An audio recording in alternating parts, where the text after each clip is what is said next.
Welcome back to our next session in Bible Basics Revisited.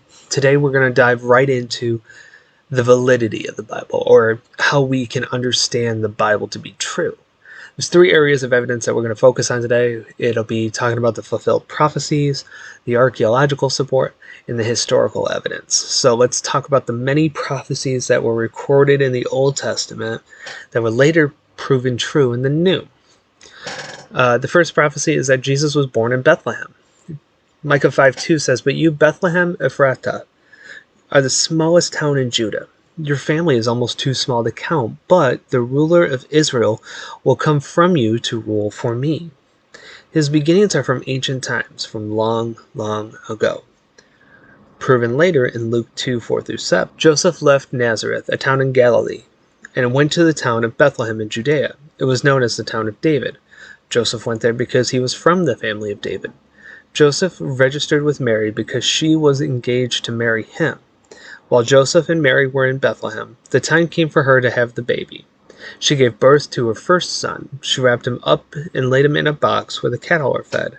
She put him there because the guest rooms were full. The second prophecy is that Jesus would be condemned with criminals. First mentioned in Isaiah 53:12. That says, "For this reason, I will treat him as one of my great people. I will give him the rewards of one who wins in battle.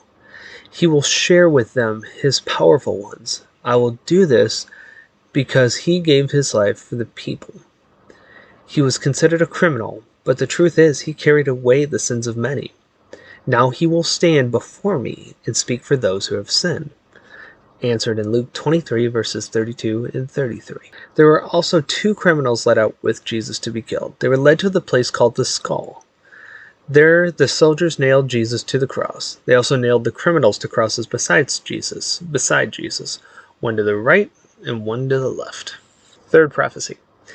Jesus would have his hands and feet pierced. First mentioned in Psalm 22:16.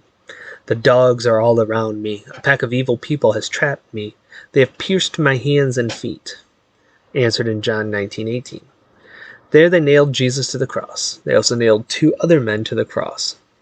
They put them on each side of Jesus, with him in the middle. The last prophecy we're going to talk about in detail is that Jesus would be buried by a rich man. First mentioned in Isaiah 53:9. He had done no wrong to anyone. He had never even told a lie. But he was buried among the wicked. His tomb was with the rich. Answered in Luke 23:50-53. A man named Joseph was there from the Jewish town of Arimathea. He was a good man who lived the way God wanted. He was waiting for God's kingdom to come. Joseph was a member of the Jewish council, but he did not agree when the other Jewish leaders decided to kill Jesus. He went to Pilate and asked for the body of Jesus. He took down the body from the cross and wrapped it in cloth. Then he put it in a tomb that was dug in a wall of rock. This tomb had never been used before. Some other prophecies that come up is in Matthew 24, Mark 13, and Luke 21. They all predict the destruction of Jerusalem, which happens in 70 AD. Jeremiah predicted the reinstatement of Israel as a nation in Jeremiah 31, which came true, listen to this, in 1948, like almost 80 years ago. Isaiah 53 predicts 15 things that happen about Jesus during the course of his life. And there are still hundreds of prophecies about Jesus, about countries, about kings, and world events in the Bible. Not one of these have yet to been proven false. So now let's move on to our next step, the archaeological support. If the Bible had said that Jericho was in a certain place, and the archaeology verifies it, that fact doesn't prove everything in the Bible is true. Archaeology has a hard time proving spiritual truths, but it does show that the Bible is more trustworthy than we think.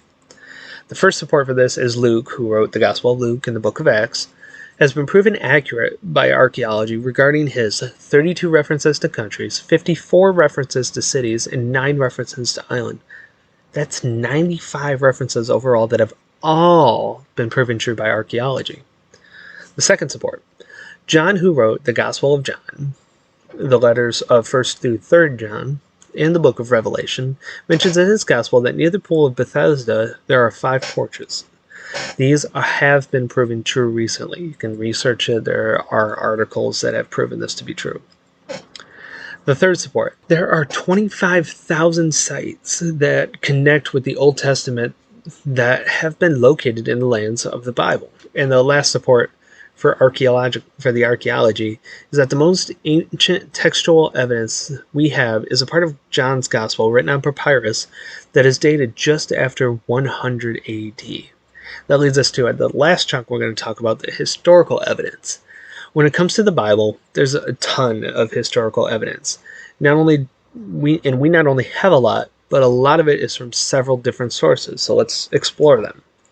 The first support talks about, historically speaking, a piece of writing was passed along on either animal skins or papyrus, which is like paper.